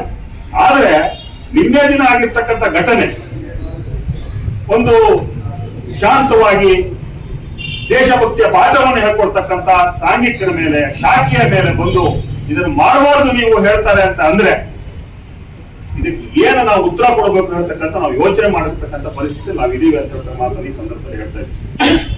ಬಹುಶಃ ಆ ಸಾಂಘಿಕ ಆ ಶಾಖೆ ಅದ್ರ ಪಾಲಿಗೆ ಅದು ನಡ್ಕೊಂಡು ಹೋಗಿದ್ರೆ ಅದ್ಯಾವುದೊಂದು ಇಶ್ಯೂನೇ ಆಗ್ತಾ ಇರ್ಲಿಲ್ಲ. ಆದ್ರೆ ಇವತ್ತು ನೀವು ಇದನ್ನ ನಮ್ಮನ್ನು ಎಬ್ಸಿದಿರಿ ಅಂತ ಹೇಳೋ ಮಾತನ್ನ ಈ ಸಂದರ್ಭದಲ್ಲಿ ಹೇಳ್ತಾ ಇದ್ದೇನೆ. ಇದಕ್ಕೆ ತಕ್ಕ ಉತ್ತರವನ್ನ ಹಿಂದೂ ಸಮಾಜ ಕೊಟ್ಟೇ ಕೊಡುತ್ತೆ. ಇಡೀ ಭಾರತೀಯ ಜನತಾ ಪಾರ್ಟಿ ಮತ್ತು ಸಂಘ ಪರಿವಾರ ಆ ವಿಷಯವನ್ನ ಎತ್ಕೊಂಡು ಹೋರಾಟವನ್ನು ಮಾಡ್ತೀವಿ. ಹುಬ್ಬಳ್ಳಿಯಲ್ಲಿ ನಡೆದಿದೆ ಈದ್ಗಾ ಮೈದಾನದ ಹೋರಾಟ, ಕೇಳಿದ್ವಿ ನಾವು. ಬಹುಶಃ ಇಲ್ಲೂ ಕೂಡ ಹೋರಾಟ ನಡೀತಕ್ಕಂಥ ಅವಶ್ಯಕತೆ ಇದೆಯಲ್ಲ ಹೇಳ್ತಕ್ಕಂಥ ಒಂದು ವಾತಾವರಣ ನಿನ್ನೆ ದಿನ ಆ ಒಂದು ಘಟನೆ ನೋಡಿದ್ರೆ ನಮ್ಗೆ ಸೃಷ್ಟಿ ಆಗ್ತಾ ಇದೆ ಅಂತ ಅನಿಸ್ತಾ ಇದೆ. ಹಾಗಾಗಿ ನಾನು ಹೇಳ್ತಕ್ಕಂಥದ್ದು ಇಷ್ಟೇ ನೋಡಿ, ಒಂದು ಆ ಶಬ್ದವನ್ನ ಕೇಳಿದ್ರೆ, ಆ ಕೆಚ್ಚಲನ್ನ ಕೊಯ್ದು ಹೇಳ್ತಕ್ಕಂಥ ಶಬ್ದವನ್ನ ಕೇಳಿದ್ರೆ ನಮಗೆ ಮೈಯಲ್ಲಿ ಒಂದು ರೀತಿಯ ರೋಷಾವೇಶಗಳು ಉತ್ಪತ್ತಿ ಆಗುತ್ತೆ. ನಿನ್ನೆ ನೋಡ್ತಾ ಇದ್ದಾಗ ನಮ್ಮ ಜಿಲ್ಲಾಧ್ಯಕ್ಷರಿಗೆ ಫೋನ್ ಮಾಡ್ತಾರೆ, ಸರ್ ಈ ರೀತಿ ಆಗಿದೆ ಅಂತಂದ್ರೆ ನಿಜಕ್ಕೂ ತಡ್ಕೊಳ್ತಕ್ಕಂಥ ಘಟನೆ ಅಲ್ಲ. ಇದು ವಿರುದ್ಧ ನಾವು ಹೋರಾಟವನ್ನು ಮಾಡಲೇಬೇಕು. ಅದು ಸಾಂಕೇತಿಕ ಅಥವಾ ಇನ್ನೇನು ತುರ್ತಾಗಿ ಮಾಡಬೇಕು ಅಂತಕ್ಕಂಥ ಮಾತನ್ನು ಹೇಳಿದವಾಗ ಈ ಒಂದು ಹೋರಾಟವನ್ನು ಮಾಡೋಣ ಇರ್ತಕ್ಕಂಥ ಮಾತನ್ನು ಹೇಳಿದ್ರು. ಪರಿವಾರದವರು ಕೂಡ ಆ ಸಂದರ್ಭದಲ್ಲಿ ನಾನು ಕರೆ ಮಾಡಿದಾಗ ಅವರು ಕೂಡ ಸಹಕಾರವನ್ನು ಕೊಟ್ಟಿದ್ದಾರೆ. ನಾವೆಲ್ಲ ನಿನ್ನೆ ಏನು ಬೆಂಗಳೂರಿನ ಚಾಮರಾಜಪೇಟೆಯಲ್ಲಿ ಏನು ಜಮೀರ್ ಅಹಮದ್ ಖಾನ್ ಕ್ಷೇತ್ರ ಏನಿದೆ ಅದು ಮತಾಂತರ ಕ್ಷೇತ್ರ ಆಗಿದೆ. ಪದೇ ಪದೇ ಹಿಂದೂಗಳನ್ನು ಕೆಡಕುವಂತಹ ಕೆಲಸ ಆ ಭಾಗದಲ್ಲಿ ಅತಿ ಹೆಚ್ಚಾಗ್ತಾ ಇದೆ. ಏನು ಪುನೀತ್ ಕೆರೆಹಳ್ಳಿ ಅಂತ ಅಲ್ಲಿ ಏನು ಹಿಂದೂ ಹೋರಾಟಗಾರ ಒಬ್ಬರ ಹೋರಾಟ ಇದ್ದಾನೆ, ಅವರನ್ನು ಹತ್ತಿಕ್ಕಬೇಕು. ಹಾಗೂ ಏನಿದೆ ಆ ಜಾಗ ಏನಿದೆ ಸುಮಾರು 2 ಎಕರೆ ಜಾಗನ ಏನು ಪಶು ವೈದ್ಯಕೀಯ ಹಾಸ್ಪಿಟಲ್ ಜಾಗನ ವಕ್ಫ್ ಮಾಡಿ ಕೊಡುವಂತ ನಿರ್ಧಾರ ವಿರುದ್ಧ ಈ ಗೋವನ್ನು ಪ್ರತಿಭಟನೆ ಕರ್ಕೊಂಡು ಹೋಗಿದ್ರು. ಆ ಗೋವಿಗೆ ಈ ರೀತಿ ಇದನ್ನ ಮಾಡಿದ್ದಾರೆ. ಅದನ್ನ ಹಿಂದೂ ಸಮಾಜ ತೀವ್ರವಾಗಿ ಖಂಡಿಸುತ್ತೆ. ಮುಂದಿನ ದಿನಗಳಲ್ಲಿ ಇದೇ ರೀತಿ ಆದ್ರೆ ರಾಜ್ಯ ಸರ್ಕಾರ ಏನಿದೆ ಫುಲ್ ಮತಾಂಧರಿಗೆ ಸಪೋರ್ಟು. ಏನು 1 ಕೋಟಿ ಮುಸಲ್ಮಾನರು ಓಟ್ ಹಾಕಿದ್ದಕ್ಕೆ ಮುಸ್ಲಿಮರ ಸರ್ಕಾರ ಅಂತ ಹೇಳಿ ಈ ರಾಜಾರೋಷವಾಗಿ ಕಾಂಗ್ರೆಸ್ ಮುಖಂಡರುಗಳು ಹೇಳ್ತಾ ಇದ್ದಾರೆ. ಅದನ್ನು ನಾವು ಹಿಂದೂ ಸಮಾಜ ಖಂಡಿಸ್ತಾ ಇದ್ದೀವಿ. ಹಾಗೆ ಮುಂದಿನ ದಿನಗಳಲ್ಲಿ ಹಿಂದೂ ಸಮಾಜ ಹಾಗೂ ಗೋವನ್ನು ಈ ರೀತಿ ಆದ್ರೆ ತೀವ್ರವಾಗಿ ಖಂಡಿಸ್ತೀವಿ ಅಂತ ಹೇಳಿ ಮಾತನಾಡ್ತಾರೆ. ಅದಕ್ಕೆ ಬಿಜೆಪಿ ಸರ್ಕಾರನೇ ಅನಿವಾರ್ಯ. ಆ ಕಾರಣಕ್ಕಾಗಿ ನಾವು ನೀವೆಲ್ಲರೂ ಸೇರಿ ನಾವೆಲ್ಲ ಬಿಜೆಪಿಗಿದ್ದೀವಿ. ಈಗ ಏನು ಎಡಪಂಥಿ ಮನಸ್ಥಿತಿ ಇರುವಂತಹ ಸಮಾಜಮುಖಿ ಜನ ಏನಿದ್ದಾರೆ, ಹಿಂದೂ ಸಮಾಜ ಉಳಿಬೇಕು ಅಂದ್ರೆ ನೀವೆಲ್ಲ ಸಮಾನ ಮನಸ್ಕರ ಯೋಚನೆಗೆ ಬಂದು ಈ ಸರ್ಕಾರ, ದುಷ್ಟ ಸರ್ಕಾರ ಏನಿದೆ ಕಾಂಗ್ರೆಸ್ ಸರ್ಕಾರ, ಅದನ್ನ ಸೋಲಿಸಿ ಅವರನ್ನ ಮನೆ ಕಳಿಸೋಂಥ ಕೆಲಸ ಮಾಡಿ ನೆಕ್ಸ್ಟ್ ನಮ್ಮ ತಾಯಿಯ ಸ್ಥಾನದಲ್ಲಿರುವಂತ ಗೋವನ್ನ ನಾವು ಉಳಿಸ್ಕೋಬೇಕು. ನಾವು ಅದನ್ನ ಈಗ ನಮ್ಮ ಅಕ್ಕ ಹೇಳಿದ್ರು, ಅದನ್ನು ಬರೀ ನಾವು 5 ವರ್ಷದವರೆಗೆ ನಾವು ಹಾಲು ಕುಡಿತೀವಿ, ನಮ್ಮ ತಾಯಿ ಹಾಲು ಎದೆ ಹಾಲನ್ನು ಕುಡಿತೀವಿ, ಅಷ್ಟರ ಮೇಲೆ ಗೋ ಹಾಲನ್ನು ಕುಡಿತೀವಿ. ಕೆಲವರಿಗೆ ಎದೆ ಹಾಲು ಸಿಗದಂತ ಪರಿಸ್ಥಿತಿ, ಯಾವ ಹಾಲನ್ನ ಮಗು ಆದಾಗಿಂದ ಯಾವ ಹಾಲು ಸ್ವೀಕಾರ ಮಾಡ್ತೀವಿ ಅಂದ್ರೆ ಗೋಹ ಮಾತೆಯ ಹಾಲನ್ನು ಸ್ವೀಕಾರ ಮಾಡ್ತೇವೆ. ಅಂತ ತಾಯಿಯನ್ನ ಕಾಪಾಡಿಕೆನಕ್ಕೋಸ್ಕರ ಮುಂದಿನ ದಿನಗಳು ಸಾಬ್ರು ಈ ರೀತಿ ತಪ್ಪುಗಳನ್ನ ಬೇಕು ಅಂತ ಮಾಡಿದ್ರೆ ಅವರು ಕೆಚ್ಚಲು ಕಟ್ಟು ಮಾಡಿರೋ ಅಂತ ಮನುಷ್ಯನ ಮತ್ತೊಂದು ಕಟ್ ಮಾಡೋ ಪರಿಸ್ಥಿತಿ ಬರುತ್ತೆ. ಅದಕ್ಕೆ ನಾವು ಮುಂದೆ ನಿಲ್ತೀವಿ. ನೀವು ಯೋಚನೆ ಮಾಡದೆ ಬೇಡ. ಇದು ನಾವು 85-90% ಹಿಂದೂ ಸಮಾಜದಲ್ಲಿ ಇದೀವಿ. ನಿಮ್ಮನ್ನ ನಾವು ಅಕ್ರಮವಾಗಿ ನಿಮ್ಮ ಮೇಲೆ ಗಲಾಟೆಗೆ ಏನು ಬಂದಿಲ್ಲ. ಆದ್ರೆ ನಮ್ಮ ತಾಯಿನ ಉಳಿಸ್ಕಿನಕ್ಕೋಸ್ಕರ ನಾವು ಆ ಕಟ್ ಮಾಡೋ ಕೆಲಸಕ್ಕೆ ಮುಂದಾಗುವಂತ ಪರಿಸ್ಥಿತಿ ಬರುತ್ತೆ. ನೀವು ಎಚ್ಚರಿಕೆಯಿಂದ ಇರ್ಬೇಕಿನ್ನು. ನೀವು ಇಂತಹ ಕಿಡಿಗೇಡಿ ಕೆಲಸವನ್ನ ಮುಂದಿನ ದಿನಗಳಲ್ಲಿ ಮಾಡಿದ್ರೆ ಹುಷಾರ್ ಅಂತ ಹೇಳಿ ಈ ಸಂದರ್ಭದಲ್ಲಿ ಮಾತಾಡ್ತಾ ನನ್ನ ಮಾತಿಗೆ ಅವಕಾಶ ಕೊಟ್ಟಿದ್ದಕ್ಕೆ ತಮ್ಮೆಲ್ಲರಿಗೂ ವಂದಿಸಿ ನನ್ನ ಮಾತನ್ನು ಮುಗಿಸ್ತೇನೆ. ಭಾರತ್ ಮಾತಾ ಕಿ. ಪ್ರತಿಭಟನೆಯಲ್ಲಿ ಮಧುರಾ ಶಿವಾನಂದ್, ಸವಿತಾ ವಾಸು, ಭಾವನಾ ಸಂತೋಷ್, ಪ್ರೇಮಾ ಸಿಂಗ್, ವಿ ಮಹೇಶ್, ಸತೀಶ್ ಬಾಬು, ಸತೀಶ್ ಕೆ, ಸಂತೋಷ್ ಶೇಟ್, ಪರಶುರಾಮ್, ಶ್ರೀರಾಮ್, ಮಹೇಶ್ ಎಮ್ಮಾರ್ ಇನ್ನಿತರರು ಹಾಜರಿದ್ದರು. ದೇಶದ ರೈತರಿಗಾಗಿ ಉಪವಾಸ ಮಾಡುತ್ತಿರುವ ಹಿರಿಯ ರೈತ ಮುಖಂಡ ದಲ್ಲೇವಾಲ ಅವರ ಜೀವ ಉಳಿಸಬೇಕು, ರೈತರ ಬೆಳೆಗಳಿಗೆ ಕನಿಷ್ಠ ಬೆಂಬಲ ಬೆಲೆ ನೀಡಬೇಕು ಮತ್ತು ಸ್ವಾಮಿನಾಥನ್ ವರದಿ ಜಾರಿಗೊಳಿಸುವಂತೆ ಒತ್ತಾಯಿಸಿ ಸೋಮವಾರ ಸಂಯುಕ್ತ ಹೋರಾಟ ಕರ್ನಾಟಕ, ರಾಜ್ಯ ರೈತ ಸಂಘ ಮತ್ತು ಪ್ರಗತಿಪರ ಸಂಘಟನೆಗಳ ಒಕ್ಕೂಟದ ವತಿಯಿಂದ ಉಪವಿಭಾಗಾಧಿಕಾರಿಗಳ ಕಚೇರಿಗೆ ಮನವಿ ಸಲ್ಲಿಸಲಾಯಿತು. ಪ್ರತಿಭಟನೆ ಉದ್ದೇಶಿಸಿ ಮಾತನಾಡಿದ ರೈತ ಸಂಘದ ರಾಜ್ಯೋಪಾಧ್ಯಕ್ಷ ಶಿವಾನಂದ್ ಕುಗ್ವೆ, ದಿಲ್ಲಿಯ ಸಂಭು ಗಡಿಯಲ್ಲಿ ದಲೈವಾಲ ಅಂತ ಬಹಳ ಹಿರಿಯ ರೈತ ನಾಯಕರು, ಪಂಜಾಬಿನ ರೈತರು ಲಕ್ಷಾಂತರ ಜನ ಸೇರಿ ಪ್ರತಿಭಟನೆ ಮಾಡ್ತಿದ್ದಾರೆ. ದಲೈವಾಲ ಅವರು ಸುಖದೇವ್ ಸಿಂಗ್ ದಲ್ಲೇವಾಲ ಅವರು 45 ದಿವಸಗಳಿಂದ ಉಪವಾಸ ಮಾಡ್ತಿದ್ದಾರೆ, ಉಪವಾಸ ಸತ್ಯಾಗ್ರಹ ಮಾಡ್ತಿದ್ದಾರೆ. ಕಳೆದ 16 ವರ್ಷಗಳಿಂದ ರೈತರು ಬೇಡಿಕೆ ಏನಿದೆ, ನಮ್ಮ ರೈತರ ಬೆಳೆಗಳಿಗೆ ಕನಿಷ್ಠ ಬೆಂಬಲ ಬೆಲೆ ಕೊಡಿ, ಕನಿಷ್ಠ ಬೆಂಬಲ ಬೆಲೆಯನ್ನ ಒಂದು ಕಾನೂನಾತ್ಮಕವಾಗಿ ಜಾರಿ ಮಾಡಿ ಅಂತ ಹೇಳಿ ಒತ್ತಾಯ ಮಾಡ್ತಾ ಚಳವಳಿಯನ್ನ ಮಾಡ್ತಾ ಇದ್ದಾರೆ ಇಡೀ ದೇಶದ ರೈತರು. ಕಳೆದ 3 ವರ್ಷದ ಹಿಂದೆ ಲಕ್ಷಾಂತರ ಜನ ರೈತರು ದೆಹಲಿಯನ್ನ ಮುತ್ತಿಗೆ ಹಾಕಿದ್ರು. ಪಂಜಾಬ್, ಹರಿಯಾಣ, ಉತ್ತರ ಪ್ರದೇಶ ಮತ್ತೆ ಎಲ್ಲ ಬೇರೆ ರಾಜ್ಯಗಳ ರೈತರು 1 ವರ್ಷಕ್ಕಿಂತ ಹೆಚ್ಚು ಕಾಲ ಸತ್ಯಾಗ್ರಹ ಮಾಡಿದ್ರು. ದೆಹಲಿಯ ಸುತ್ತಮುತ್ತಲ ಇರತಕ್ಕಂತ ಎಲ್ಲ ಹೆದ್ದಾರಿಗಳನ್ನ ಬಂದ್ ಮಾಡಿದ್ರು. ಅಲ್ಲೇ ಕ್ಯಾಂಪ್ ಹಾಕಿ ಅನೇಕ ಜನ ರೈತರು ಆ ಚಳಿ ಆ ಒಂದು ವಾತಾವರಣಕ್ಕೆ 700 ಜನ ರೈತರು ಸಾವಿಗೀಡಾದ ಉಪವಾಸ ಆಮರಣ ಅಂತ ಉಪವಾಸ ಕುಂತಿದ್ದಾರೆ. ಅವರ ಜೀವ ಇವತ್ತು ಬಹಳ ಅಪಾಯದಲ್ಲಿದೆ. ಯಾವ ಗಳಿಗೆಯಲ್ಲೂ ಕೂಡ ಅವರು ಪ್ರಾಣ ಹೋಗ್ಬೋದು ಅಂತ ಸ್ಥಿತಿ ಇದೆ. ಇವತ್ತಿಗೂ ಕೂಡ ಕೇಂದ್ರ ಸರ್ಕಾರ ಅದನ್ನು ಗಮನಿಸಿಲ್ಲ. ಅವರ ಪರಿಹಾರ, ಆ ಸಮಸ್ಯೆಗಳ ಪರಿಹಾರದ ಬಗ್ಗೆ ಮಾತಾಡಿಲ್ಲ. ಇವತ್ತಿಗೂ ಕೇಂದ್ರದ ಮೋದಿ ಸರ್ಕಾರ ರೈತರ ವಿಚಾರದಲ್ಲಿ ಬಹಳ ಕಡೆಗಣನೆ ಮಾಡಿದೆ. ರೈತರ ದ್ರೋಹಿ ಸರ್ಕಾರ ಕೇಂದ್ರ ಸರ್ಕಾರ. ಆದ್ರಿಂದ ನಾವು ಇಡೀ ರಾಜ್ಯಾದ್ಯಂತ ಇವತ್ತು ಸಂಯುಕ್ತ ಹೋರಾಟ ಕರ್ನಾಟಕದ ವೇದಿಕೆ ಅಂಡರ್ನಲ್ಲಿ ಸುಮಾರು 530 ರೈತ ಸಂಘಟನೆಗಳು ದೇಶಾದ್ಯಂತ ಇವತ್ತು ಪ್ರತಿಭಟನೆಯನ್ನು ಮಾಡ್ತಾ ಇದ್ದೀವಿ. ನರೇವಾಲ್ ಅವರ ಜೀವ ಉಳಿಸಿ, ಕನಿಷ್ಠ ಬೆಂಬಲ ಬೆಲೆಯನ್ನು ಕಾನೂನು ಮಾಡಿ, ಸ್ವಾಮಿನಾಥನ್ ವರದಿ ಜಾರಿಗೊಳಿಸಿ ಅನ್ನುವಂತ ಬೇಡಿಕೆ ಇಟ್ಕೊಂಡು ನಾವು ಇವತ್ತು ಎಲ್ಲಾ ಕಡೆ ಕೇಂದ್ರ ಸರ್ಕಾರಕ್ಕೆ ಒತ್ತಾಯ ಮಾಡ್ತೀವಿ. ಈ ಸಂದರ್ಭದಲ್ಲಿ ND Vasanthakumar, UP Joseph, Sundar Singh, Suresh Angadi, Jayalakshmi, Ramesh ಐಗಿನಬೈಲ್, Bangarappa ಇನ್ನಿತರರು ಹಾಜರಿದ್ದರು.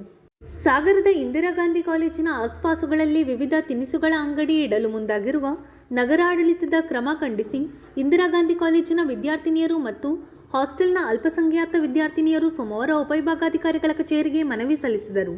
ಈ ಸಂದರ್ಭದಲ್ಲಿ ಮಾತನಾಡಿದ ವಿದ್ಯಾರ್ಥಿನಿಯರು, ಫ್ರೈಡ್ ರೈಸ್ ಅಂಗಡಿಗಳನ್ನೆಲ್ಲ ನಮ್ ಇಂದಿರಾ ಗಾಂಧಿ ಕಾಲೇಜ್ ಸರೌಂಡಿಂಗ್ಸ್ ಅಲ್ಲಿ ಅಂದ್ರೆ SN ನಗರ ಕಡೆಯಲ್ಲಿ ಹಾಕ್ಬೇಕಂತ ನಿರ್ಧಾರ ಮಾಡಿದ್ದಾರೆ. ಇದರಿಂದ ನಮ್ ಇಂದಿರಾ ಗಾಂಧಿ ಸರೌಂಡಿಂಗ್ಸ್ ಅಲ್ಲಿ 4 ಹಾಸ್ಟೆಲ್ಗಳಿವೆ. ಅಲ್ಲಿರೋ ಹೆಣ್ಮಕ್ಳಿಗೆ ತುಂಬಾ ತೊಂದರೆ ಉಂಟಾಗುತ್ತದೆ. ಎಂತಕಂದ್ರೆ 4 ಗಂಟೆ ತನಕನು ಕಂಪ್ಯೂಟರ್ ಕ್ಲಾಸ್, NCC ಎಲ್ಲಾ ಕಡೆ ಹುಡುಗಿರು ಓಡಾಡ್ತಾ ಇರ್ತಾರೆ. ಒಬ್ರೆ ಓಡಾಡಕ್ ನಿಮ್ಗೆ ತುಂಬಾ ಕಷ್ಟ ಆಗುತ್ತೆ. ಯಾಕಂದ್ರೆ ಎಗ್ ರೈಸ್, ಫ್ರೈಡ್ ರೈಸ್ ಅಂಗಡಿ ಹಾಕಿದ್ರೆ ಕುಡುಕರು ಹಾವಳಿ ಜಾಸ್ತಿ ಆಗುತ್ತೆ. ಇದರಿಂದ ನಮಗೆ ಮಹಿಳೆಯರಿಗೆ ಸೇಫ್ಟಿ ಅನ್ನೋದು ಇರೋದಿಲ್ಲ. ಸೊ ಅದಕ್ಕೆ ಇಂದಿರಾ ಗಾಂಧಿ ಕಾಲೇಜ್ ಆವರಣದಲ್ಲಿ ಎಲ್ಲೂ ಎಗ್ ರೈಸ್ ಮತ್ತೆ ಫ್ರೈಡ್ ರೈಸ್ ಅಂಗಡಿಗಳನ್ನ ಹಾಕ್ಬಾರ್ದು ಅಂತ ಬೇಡ್ಕೋತೀನಿ. ಯಾಕಂದ್ರೆ UP ಆ ಕಡೆ ಸೈಡ್ ಇಂದ ಬರೋರು ಅಲ್ಲಿ ಟೆಂಟ್ ಹಾಕೊಂಡು ಅವರೇ ಗಲಾಟೆ ಮಾಡ್ಕೊಂಡು ಹೊಡ್ಕೊಂಡು ತುಂಬಾ ಕೆಲಸಗಳನ್ನ ಮಾಡ್ತಿದ್ದಾರೆ. ಇದರಿಂದ ನಮ್ಮ ಹೆಣ್ಮಕ್ಳಿಗೆ ಯಾವುದೇ ಸೇಫ್ಟಿ ಇರೋದಿಲ್ಲ. ಏನಾದ್ರೂ ಅಲ್ಲಿ ಎಗ್ ರೈಸ್ ಅಂಗಡಿ ಹಾಕಿದಲ್ಲಿ ಇದ್ರ ಜವಾಬ್ದಾರಿ, ಇದ್ರ ಹೊಣೆ ನೇರವಾಗಿ ಅಧಿಕಾರಿಗಳೇ ತಗೋಬೇಕಾಗುತ್ತೆ. ಸೊ ಅದಕ್ಕಾಗಿ ನಿಮ್ಮಲ್ಲಿ ರಿಕ್ವೆಸ್ಟ್ ಮಾಡ್ಕೊಳ್ತಿದೀವಿ, ನಾವು ಎಗ್ ರೈಸ್, ಫ್ರೈಡ್ ರೈಸ್ ಅಂಗಡಿಗಳನ್ನ ನಮ್ಮ ಸರೌಂಡಿಂಗ್ಸ್ ಅಲ್ಲಿ ಅಂದ್ರೆ SN ನಗರ ಇಂದಿರಾ ಗಾಂಧಿ ಕಾಲೇಜ್ ಆವರಣದಲ್ಲಿ ಹಾಕಬಾರ್ದು ಅಂತ ನಿಮ್ಮಲ್ಲಿ ಕೇಳ್ಕೊಳ್ತಿದೀವಿ. ಈ ಸಂದರ್ಭದಲ್ಲಿ ಸುಜಾತಾ KP, ಸಾನಿಯಾ KS, ಮದೀನಾ ಬಾನು, ಐಶ್ವರ್ಯ, ಪ್ರೇಕ್ಷಿತಾ ಜೈನ್, ಶಿಲ್ಪಾ ಇನ್ನಿತರರು ಹಾಜರಿದ್ದರು. ಸಾಗರ ತಾಲೂಕು ವ್ಯಾಪ್ತಿಯಲ್ಲಿ ಆಡಳಿತ ವ್ಯವಸ್ಥೆ ಸಂಪೂರ್ಣ ಕುಸಿದು ಹೋಗಿದ್ದು, ಅಧಿಕಾರಿಗಳು ಕಣ್ಣು, ಕಿವಿ, ಹೃದಯ ಇಲ್ಲದಂತೆ ಕೆಲಸ ಮಾಡುತ್ತಿದ್ದಾರೆ ಎಂದು ದೇಶಿ ಸೇವಾ ಬ್ರಿಗೇಡ್ ಮುಖ್ಯಸ್ಥ ಶ್ರೀಧರ್ ಮೂರ್ತಿ ತಿಳಿಸಿದರು. ಸೋಮವಾರ ಸುದ್ದಿಗೋಷ್ಠಿಯಲ್ಲಿ ಮಾತನಾಡಿದ ಅವರು, ಎಲ್ಲ ಪತ್ರಕರ್ತರಿಗೆ ಇದರ ಶುಭ ಮುಂಜಾನೆಯನ್ನು ಕೋರುತ್ತಾ, ಏನು ಸಾಗರದಲ್ಲಿ ದೇಶಿ ಸೇವಾ ಪ್ರತಿಷ್ಠಾನ ಎಂಬ ಸಂಸ್ಥೆ ಹಲವಾರು ವರ್ಷಗಳಿಂದ 10 ರೀತಿಯ ಸಾಮಾಜಿಕ ಸೇವೆಯನ್ನು ಮಾಡ್ಕೊಂಡು ಬಂದಿರುವಂಥದ್ದು, ಈಗ ಸಾರ್ವಜನಿಕರನ್ನು ಒಳಗೊಂಡಂತೆ ದೇಶಿ ಸೇವಾ ಬ್ರಿಗೇಡ್ ಎಂಬ ಒಂದು ಸಂಘಟನೆಯ ಮುಖಾಂತರ ಸಾಗರದ ತಾಲೂಕಿನ ಭಾಗದಲ್ಲಿರುವಂಥ ಸಾರ್ವಜನಿಕರ ಕುಂದುಕೊರತೆಗಳು, ಸಮಸ್ಯೆಗಳು, ಅನ್ಯಾಯಗಳು, ಶೋಷಣೆಗಳು, ಸರ್ಕಾರಿ ಇಲಾಖೆಯಲ್ಲಿ ಆಗುವಂತಹ ಅಧಿಕಾರಿಗಳಿಂದ ಆಗುವಂತಹ ವಿಳಂಬ ನೀತಿಗಳು, ಲಂಚಾವತಾರದ, ಭ್ರಷ್ಟಾಚಾರದ, ಇದು ಯಾವುದೇ ರೀತಿಯ ಒಂದು ಸಮಸ್ಯೆಯ ವಿಚಾರಗಳನ್ನು ಈ ದೇಶಿ ಸೇವಾ ಬ್ರಿಗೇಡ್ ಸಂಘಟನೆಯ ಗಮನಕ್ಕೆ ತಂದಾಗ ಸಂಘಟನೆಯಲ್ಲಿರುವಂತಹ ಎಲ್ಲ ಪ್ರಜ್ಞಾವಂತರು ಜವಾಬ್ದಾರಿಯುತವಾಗಿ ಸ್ವಯಂ ಸೇವಕರಂತೆ ಆ ಒಂದು ಸಮಸ್ಯೆಯನ್ನು ಬಗೆಹರಿಸಿಕೊಡಲಿಕ್ಕೆ ಸಂಬಂಧಪಟ್ಟ ಇಲಾಖೆಯ ಮುಖ್ಯಸ್ಥರ ಜೊತೆಗೆ ನಾವು ಬಹಳ ಒಂದು ಜವಾಬ್ದಾರಿಯುತವಾದಂಥ ಒಂದು ಕಾರ್ಯವನ್ನು ಮಾಡ್ಕೊಂಡು ಬರ್ತಾ ಇದ್ದೀವಿ. ಈ ವಿಚಾರಕ್ಕೆ ಸಂಬಂಧಪಟ್ಟ ಹಾಗೆಯೇ ಇತ್ತೀಚೆಗೆ ಸಾಗರದ ಏನು ಭಾಗದಲ್ಲಿರುವಂಥ ಒಂದಿಷ್ಟು ಕುಂದುಕೊರತೆಗಳು ವಿಚಾರವನ್ನು ನಮ್ಮ ಸಂಘಟನೆಯ ಮುಖಾಂತರ ಕೆಲವೊಂದಿಷ್ಟು ಮಾಹಿತಿಗಳು ಬಂದಾಗ ಆ ವಿಚಾರಕ್ಕೆ ಸಂಬಂಧಪಟ್ಟ ಹಾಗೆ ಸಾಗರದ ಉಪವಿಭಾಗಾಧಿಕಾರಿಗಳು AC ಅವರ ಮುಖಾಂತರ ಈ ಸಮಸ್ಯೆಯನ್ನು ಬಗೆಹರಿಸಿಕೊಡುವ ನಿಟ್ಟಿನಲ್ಲಿ ಅವರು ಕ್ರಮ ವಹಿಸಬೇಕು ಅಂತ ಈಗಾಗಲೇ ನಾವು ಬಹಳಷ್ಟು ಸಮಸ್ಯೆಗಳನ್ನು ಲಿಖಿತ ರೂಪದಲ್ಲಿ ರೈಟಿಂಗಲ್ಲಿ ಅವರ ಗಮನಕ್ಕೆ ನಾವು ತಂದಿದ್ದು ಆಗಿದೆ.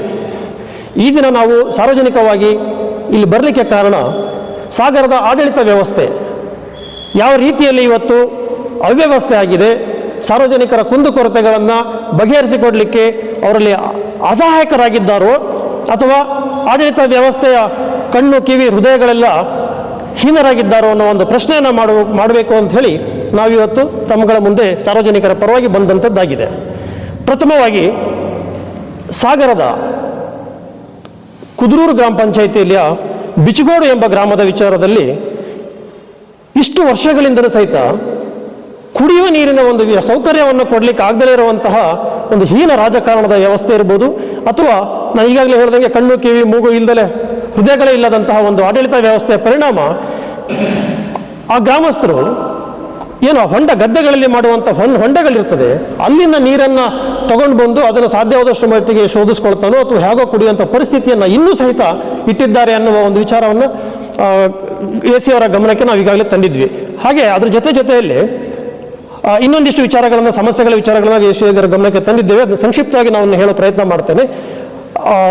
ತುಮರಿ ಭಾಗದ ಏನಿವತ್ತಿನ ಕರೂರು ಹೋಬಳಿಯ ಒಂದು ಕೇಂದ್ರ ಸ್ಥಾನವಾಗಿದೆ, ಅಲ್ಲಿ ಸುಮಾರು 10-15 ವರ್ಷಗಳಿಂದ ಸಾರ್ವಜನಿಕರಿಗೆ ಒಂದು ಬಹಿರ್ದೆಸೆ ಹೋಗುವಂಥದ್ದು, ಬಯಲು ಶೌಚಾಲಯದ ರೀತಿಯಲ್ಲಿ ಅಲ್ಲಿ ಸಾರ್ವಜನಿಕರಿಗೆ ಸಮಸ್ಯೆ ಆಗಿದೆ. ಅದನ್ನು ಒಂದು ಶೌಚಾಲಯ ಮಾಡಿಕೊಡ್ಬೇಕು ಅಂತ ಬಹಳಷ್ಟು ಬಾರಿ ಈ ಹಿಂದೆ ಹಲವಾರು ರೀತಿಯ ಹೋರಾಟಗಳನ್ನು ಸಹಿತ ಮಾಡಿ ಸಾರ್ವಜನಿಕರು ಕೇಳಿದ್ರು ಸಹಿತ ಒಂದು ಶೌಚಾಲಯವನ್ನು ಕೊಡ್ಲಿಕ್ಕೆ ಆಗದೇ ಇರುವಂಥ ಮಟ್ಟದಲ್ಲಿ ಈ ತಾಲೂಕು ಆಡಳಿತ ವ್ಯವಸ್ಥೆ ಬಂದು ನಿಂತಿದೆಯಲ್ಲ ಅನ್ನೋ ಒಂದು ವಿಚಾರವನ್ನು ರಾಜ್ಯದ ಸನ್ಮಾನ್ಯ ಮುಖ್ಯಮಂತ್ರಿಗಳಿಗೆ ನಾವು ಈ ವಿಚಾರದ ಒಂದು ಮನವಿ ಮತ್ತು ದೂರನ್ನು ಅವರಿಗೆ ಸಾಗರದ ನಮ್ಮ ಉಪವಿಭಾಗಾಧಿಕಾರಿಗಳ ಮುಖಾಂತರ ಈಗಾಗಲೇ ನಾವು ಮಾಡಿರುವಂಥದ್ದು ಆಗಿದೆ. ಹಾಗೆಯೇ ಸಾಗರದ ಸ್ಥಳೀಯ ಸಮಸ್ಯೆ ವಿಚಾರಕ್ಕೆ ಬಂದಾಗ ಏನಿವತ್ತು ನಗರಸಭೆಯಲ್ಲಿ ಈಗಾಗಲೇ ನಮ್ಮಲ್ಲಿ ಬಂದಿರುವಂತಹ 10 ಜನರ ದೂರುಗಳ ಆಧಾರದ ಮೇಲೆ ಇವತ್ತು ಈ ಖಾತಾ ಮಾಡಿಕೊಡ್ಬೇಕು ಅಂತ ಒಂದು ಸರ್ಕಾರದ ಒಂದು ಆದೇಶ ಆಗಿದೆ. ಅದಕ್ಕೋಸ್ಕರ ಈ ಖಾತಾವನ್ನು ಕೊಡುವ ವಿಚಾರಕ್ಕೆ ಸಾಗರದ ಈ ಅರ್ಜಿದಾರರುಗಳನ್ನು, ಆಸ್ತಿಯ ಮಾಲೀಕರುಗಳನ್ನು ಹಲವಾರು ರೀತಿಯ ಸಮಸ್ಯೆಗಳನ್ನು ಒಡ್ಡಿ ಅವರಿಗೆ ಈ ಖಾತಾ ಮಾಡಿಕೊಡಲು ವಿಳಂಬ ಮಾಡುತ್ತಾ ಬೇಕಾಗಿರುವ ಬೇಡದೇ ಇರುವಂಥ ಬಹಳಷ್ಟು ದಾಖಲೆಗಳನ್ನು ಕೇಳಿ ಕೊನೆಗೆ ಲಂಚ ಕೊಟ್ಟವರಿಗೆ ಮಾತ್ರ ಕೆಲಸ ಆಗ್ತದೆ ಅನ್ನುವಂಥ ದೂರನ್ನು ನಮ್ಮಲ್ಲಿ ಬಹಳಷ್ಟು ಸಾರ್ವಜನಿಕರು ವ್ಯಕ್ತಪಡಿಸಿರೋದ್ರಿಂದ ಆ ವಿಚಾರದಲ್ಲಿ ಒಂದು ಬಹಳ ಸರ್ಕಾರದ ಉನ್ನತ ಮಟ್ಟದ ತನಿಖೆಯನ್ನು ಮಾಡಿಸಬೇಕು ಮತ್ತು ಸಂಬಂಧಪಟ್ಟ ಅಧಿಕಾರಿಗಳ ಮೇಲೆ ಕ್ರಮವನ್ನು ತಗೋಬೇಕು ಅಂತಲೂ ಸಹಿತ ನಾವು ಈಗಾಗಲೇ AC ಅವರಿಗೆ ದೂರನ್ನು ಸಹಿತ ಮಾಡಿಕೊಟ್ಟಿದ್ದೇವೆ, ಕ್ರಮ ವಹಿಸ್ಕೊಳ್ತೀವಿ ಅಂತ ಹೇಳಿದ್ದಾಗಿದೆ. ಹಾಗೆ ಅದರ ನಂತರದಲ್ಲಿ ಕಾಲೇಜಿನ ವಿದ್ಯಾರ್ಥಿಗಳು, ಸರ್ಕಾರಿ ಪದವಿ ಪೂರ್ವ ಕಾಲೇಜಿನ ವಿದ್ಯಾರ್ಥಿಗಳು ಏನು ನಮ್ಮ ಜೂನಿಯರ್ ಕಾಲೇಜ್ ಇದೆ, ಸೊ ಆ ಕಾಲೇಜಿನ ವಿದ್ಯಾರ್ಥಿಗಳಿಂದ ಮತ್ತು ಸಾರ್ವಜನಿಕರ ಬಂದಂಥ ದೂರನ್ನು ಆಧರಿಸಿ ಅಲ್ಲಿರುವಂಥ ನೈರ್ಮಲ್ಯ, ಕೊಳಚೆ, ನಂತರ ಅಲ್ಲಿರುವಂಥ ಒಂದು ದುರ್ಗಂಧ, ಶೌಚಾಲಯದ ವ್ಯವಸ್ಥೆ ತುಂಬ ಹದಗೆಟ್ಟಿದೆ ಅಂತ ವಿಚಾರ ಬಂದಾಗ ನಾವೆಲ್ಲ ಸಂಘಟಕರು ಎಲ್ಲ ಹಿರಿಯರೆಲ್ಲ ಸೇರಿ ಅಲ್ಲಿ ಒಂದು ವೀಕ್ಷಣೆಗೆ ಅಂತ ಹೋದಾಗ ಸಾಗರ ತಾಲೂಕಿನ ರೋಗ ಹುಟ್ಟುವಂಥ ಜಾಗ ಯಾವುದಾದ್ರೂ ಇದೆ ಅಂತ ಪ್ರಥಮವಾಗಿ ಕೇಳಿದರೆ ಅದರ ಆ ಕಾಲೇಜಿನ ಆವರಣ ಅಂತ ನಾವು ಇವತ್ತು ಕಂಡು ಬಂದ ಮೇಲೆ ಅದರ ಗಮನಕ್ಕೆ ನಾವು ಇವತ್ತು ಆ ಪ್ರಿನ್ಸಿಪಾಲ್ ಅವರಿಗೂ ಮತ್ತು ಹಾಗೂ AC ಅವರ ಗಮನಕ್ಕೂ ತಂದಿದ್ವಿ. ಕೊಠಡಿಗಳ ಪಕ್ಕದಲ್ಲೇ ಸಿಕ್ಕಾಪಟ್ಟೆ ಪ್ಲಾಸ್ಟಿಕ್ ಕಸಗಳು, ಬಾಟಲಿಗಳು, ಬೇರೆ ಬೇರೆ ರೀತಿಯ ಅವ್ಯವಸ್ಥೆಗಳಾಗಿರುವಂಥದ್ದು, ಕೊಳಚೆ ನೀರುಗಳೆಲ್ಲ ತುಂಬಿಕೊಂಡಿರುವಂಥದ್ದು, ಈ ವ್ಯವಸ್ಥೆಯಲ್ಲಿ ವಿದ್ಯಾಭ್ಯಾಸ ಮಾಡುವಂಥ ಪರಿಸ್ಥಿತಿ ಬಂದಿರೋದು. ಹಾಗೆ ಈ ವಿಚಾರವನ್ನು AC ಅವರ ಗಮನಕ್ಕೆ ತಂದು ಈ ರೀತಿ ವಿದ್ಯಾಭ್ಯಾಸದ ಸರ್ಕಾರ ಕೇಂದ್ರಗಳನ್ನು ಒಂದು ಶುಚಿತ್ವವಾಗಿ ಇಡಬೇಕನ್ನೋ ಒಂದು ಗಮನವನ್ನು ಸೆಳೆದಿದ್ದೇವೆ. ಇನ್ನು ಹಾಗೆ ನಮ್ಮ ಸಾಗರದ ಏನು ಮೈಸೂರು ಕೆಫೆಯಿಂದ SPM ರೋಡ್ ಅಂತ ಶುರುವಾಗ್ತದೆ, ಆ ರಸ್ತೆಯ ನಿವಾಸಿಗಳು ಕಳೆದ 1.5 ಅಥವಾ 2 ತಿಂಗಳಿಂದ ನಗರಸಭೆಯವರು ಯಾವುದೇ ರೀತಿಯ ಒಂದು ಎಕ್ಸಾಕ್ಟ್ ಆಕ್ಷನ್ ಪ್ಲಾನಿಂಗ್ ಇಲ್ದಲೇ, ಪರ್ಫೆಕ್ಟ್ ಪ್ಲಾನಿಂಗ್ ಇಲ್ದಲೇ ಚರಂಡಿಯ ಮೋರಿಗಳನ್ನೆಲ್ಲ, ಮೇಲಿನ ಚಪ್ಪಡಿಗಳನ್ನೆಲ್ಲ ಕಿತ್ತು ಹಾಕಿ ರಸ್ತೆಯ ಮೇಲೆ ಹೇಗೆಂದರೆ ಹಾಗೆ ಮಧ್ಯಭಾಗದವರೆಗೂ ಕಲ್ಲುಗಳನ್ನೆಲ್ಲ ಬಿಸಾಕಿಟ್ಟಿರೋದ್ರಿಂದ ಓಡಾಡುವ ಜನರಿಗೂ, ಪಾದಚಾರಿಗಳಿಗೂ, ವಾಹನ ನಿಲುಗಡೆ ಮಾಡುವವರಿಗೂ, ಅದಕ್ಕೂ ಅತಿ ಮುಖ್ಯವಾಗಿ ಏನಲ್ಲಿನ ನಿವಾಸಿಗಳಿದ್ದಾರೆ ಆ ದುರ್ಗಂಧದಲ್ಲಿ ಮನೆಯಿಂದ ಹೊರಗೆ ಬರಲಿಕ್ಕಾಗೋದಿಲ್ಲ, ಹೊರಗೆ ಬಂದರೆ ಮುಚ್ಕೊಂಡು ಓಡಾಡುವಂಥ ಪರಿಸ್ಥಿತಿ ಇದೆ.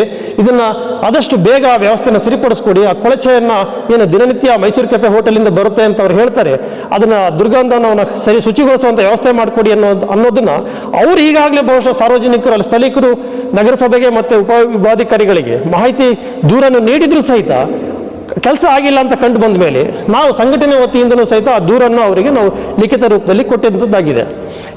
ಆದರೆ ನಾವು AC ಅವರ ಒಂದು ಏನು ಜನಸ್ಪಂದನೆ ಇದೆ, ಒಳ್ಳೆ ರೀತಿಯಲ್ಲಿ ಸಮಸ್ಯೆಗಳನ್ನು ತಗೊಂಡು ಹೋದಾಗ ಅವರು ಕೊಡುವಂತಹ ಉತ್ತರ, ಅವರು ಕೊಡುವಂತಹ ಒಂದು ಸ್ಪಂದನೆಯ ರೀತಿಯಿಂದ ತಕ್ಷಣದಲ್ಲಿ ಈ ಕಾರ್ಯಗಳು ನಡೀತದೆ ಅನ್ನೋ ಒಂದು ಭಾವನೆಯಿಂದ ನಾವು ಆಚೆ ಬರ್ತೀವಿ.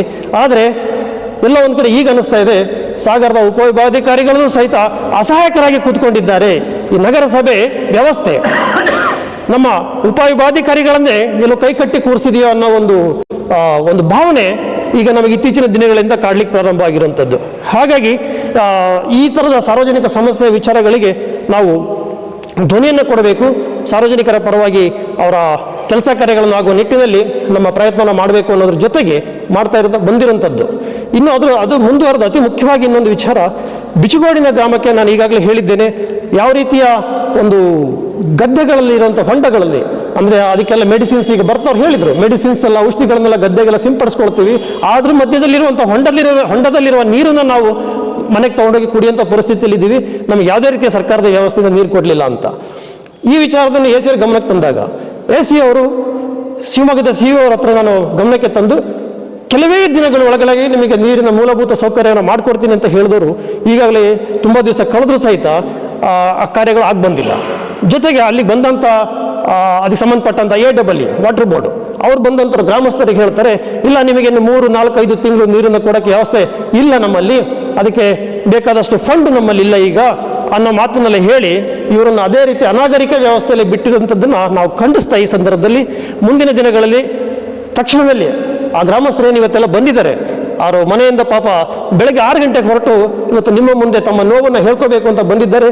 ಅವರ ಪರವಾಗಿ ನಾವು ಇನ್ನು ಕೆಲವೇ ದಿನಗಳಲ್ಲಿ, ಅಂದರೆ ಎಷ್ಟು ಸಾಧ್ಯವಾಗುತ್ತೋ ಅಷ್ಟು ದಿನವನ್ನು ನಿಗದಿಗೊಳಿಸಿ ಅವರಿಗೆ ಆ ನೀರನ್ನು ಕೊಡುವ ಸೌಕರ್ಯವನ್ನು ವ್ಯವಸ್ಥೆ ಸರ್ಕಾರ ಮಾಡದೇ ಹೋದಲ್ಲಿ ನಾವು ಅವರ ಪರವಾಗಿ AC ಕಚೇರಿಯ ಮುಂದೆ ನಮ್ಮ ಧರಣಿಯನ್ನು, ಪ್ರತಿಭಟನೆಯನ್ನು, ಹೋರಾಟವನ್ನು ಮಾಡುವ ಮುಖಾಂತರ ಸಾರ್ವಜನಿಕರಿಂದ ಆದಷ್ಟು ಬೇಗ ಇವರ ಸಮಸ್ಯೆಯನ್ನು ಬಗೆಹರಿಸ್ಕೊಡ್ಬೇಕಂತ ಒಂದು ಜಾಗೃತಿನ ತರಬೇಕು ಅಂತ ಹೇಳಿ ನಾವು ಸಾರ್ವಜನಿಕರಿಂದ ದೇಣಿಗೆಯನ್ನು ಎತ್ತಿಕೊಂಡು ಅದಕ್ಕೆ ತಗಲುವಂಥ ಏನು ಖರ್ಚಿದೆ ಅದನ್ನು ದೇಣಿಗೆಯ ಮುಖಾಂತರ ಸಂಗ್ರಹಿಸಿ ನಾವು ಆ ಗ್ರಾಮಕ್ಕೆ ನೀರಿನ ಕೊಡುವ ವ್ಯವಸ್ಥೆಯನ್ನು ಮಾಡಿಕೊಡ್ಬೇಕು ಅನ್ನೋ ಹಂತಕ್ಕೆ ಹೋಗ್ಲಿಕ್ಕೂ ನಾವು ಸಿದ್ಧರಿದ್ದೇವೆ. ಆದರೆ ಸರ್ಕಾರದ ನಮ್ಮ ಸನ್ಮಾನ್ಯ ಮುಖ್ಯಮಂತ್ರಿಗಳಿರ್ಬೋದು ಅಥವಾ ನಮ್ಮೆಲ್ಲ ಸರ್ಕಾರದ ಪ್ರಧಾನ ಕಾರ್ಯದರ್ಶಿಗಳಿರ್ಬೋದು ಅಥವಾ ಸ್ಥಳೀಯ ವ್ಯವಸ್ಥೆ ಇರ್ಬೋದು, ಇದ್ಯಾವುದಕ್ಕೂ ಅವಕಾಶ ಕೊಡಬಾರ್ದು. ಕೊಟ್ಟಲ್ಲಿ ನಾವು ಅವರಿಗೆ ನೀರು ಕೊಡುವ ಮುಂದಿನ ಹಂತವನ್ನು ಸಾರ್ವಜನಿಕರ ಮುಂದೆ ಇಟ್ಟು ದೇಣಿಗೆ ತಗೊಂಡು ನಾವು ಆ ಕಾರ್ಯವನ್ನು ಮಾಡಿಕೊಡುವ ಹಂತಕ್ಕೆ ನಾವು ಬಂದಿದ್ದೇವೆ. ಹಾಗಾಗಿ ಎಲ್ಲ ವಿಚಾರವನ್ನು ಇವತ್ತು ಸಾಗರದ ಆಡಳಿತದ ವ್ಯವಸ್ಥೆ ಯಾವ ಮಟ್ಟಕ್ಕೆ ಬಂದು ನಿಂತಿದೆ ಅನ್ನುವ ವಿಚಾರವನ್ನು ಸಾರ್ವಜನಿಕವಾಗಿ ಹೇಳ್ಕೊಳ್ಳಿಕ್ಕೆ ತಮ್ಮ ಮುಂದೆ ನಾವು ಬಂದಿದ್ದೇವೆ. ಹಾಗೆ ನಮ್ಮ ಜೊತೆ ಬಂದಂಥ ಎಲ್ಲ ಪ್ರಜ್ಞಾವಂತರು ಗ್ರಾಮಸ್ಥರಿಗೂ ಗೋಷ್ಠಿಯಲ್ಲಿ ರಾಮಕೃಷ್ಣಪ್ಪ, ಡಾಕ್ಟರ್ ರಾಜು, ವಿಜಯಸ್ವಾಮಿ, ಶ್ರೀಕಾಂತ್ ಹೆಗಡೆ, ಮಹಾಬಲೇಶ್ವರ್ ಇನ್ನಿತರರು ಹಾಜರಿದ್ದರು. ಇದು ಸೋಮವಾರದ ಸಮಗ್ರ ಸುದ್ದಿ. ನಿರಂತರ ಸುದ್ದಿಗಾಗಿ ನೋಡ್ತಾ ಇರಿ GNS ನ್ಯೂಸ್. ನಮಸ್ಕಾರ.